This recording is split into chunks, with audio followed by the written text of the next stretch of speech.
তোমরা এগিয়ে যাও, দোয়া করি, আল্লাহ ভরসা, তোমাদের কিচ্ছু হবে না।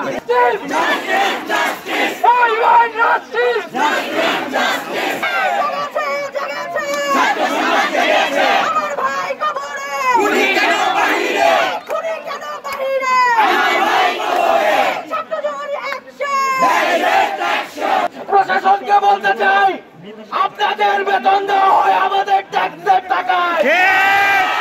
আপনারা যে গুলি দিয়ে গুলি করছেন ছাত্র সমাজের বুকে, সেটা আমাদের ট্যাক্সের টাকা, আমাদের ট্যাক্সের।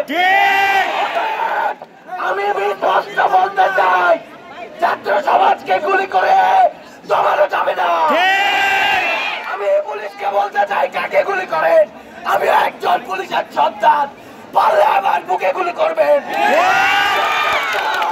পুলিশের সন্তানকে বলছি, এই ছাত্র সমাজের আন্দোলনে আপনারা একত্র ঘোষণা করেন, আসেন।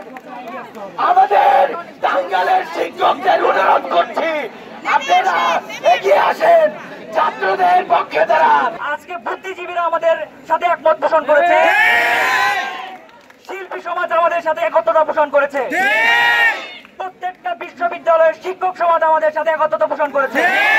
আমার কোন বোনের উপর যদি হামলা হয়, সে হামলা আমার উপর হবে। আমরা ঘোষণা করতে চাই, এখান থেকে আমরা সবাই সুস্থ অবস্থায় বাসায় পৌঁছাবো ইনশাআল্লাহ। কেউ যদি হামলা করার চেষ্টা করে, আমরা সকলে সেটা প্রতিহত করব। আশা রাখি প্রশাসন আমাদের সাথে একত্র রয়েছেন, আমাদেরকে তারা যথেষ্ট সাহায্য করছেন।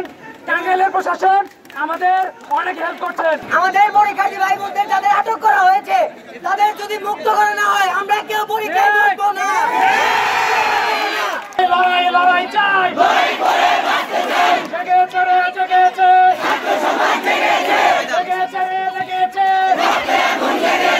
আমার ভাই বলল কেন, প্রশাসন জবাব চাই।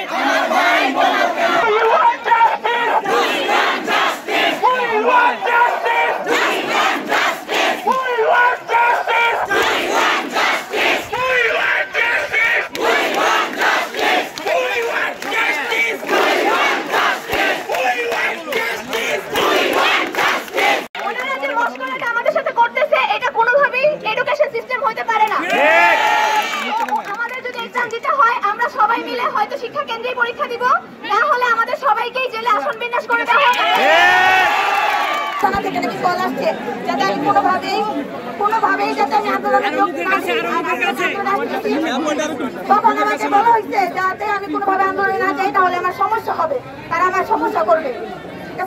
তখন আমি বলছি, আচ্ছা দেখা যাবে, আমার সমস্যা হইলে হোক, আমি এখানে আমি আন্দোলনে নামি নাই। আমার যদি মরতে হয় মরবো, সমস্যা নাই, এখানে আমি আন্দোলনে আসছি।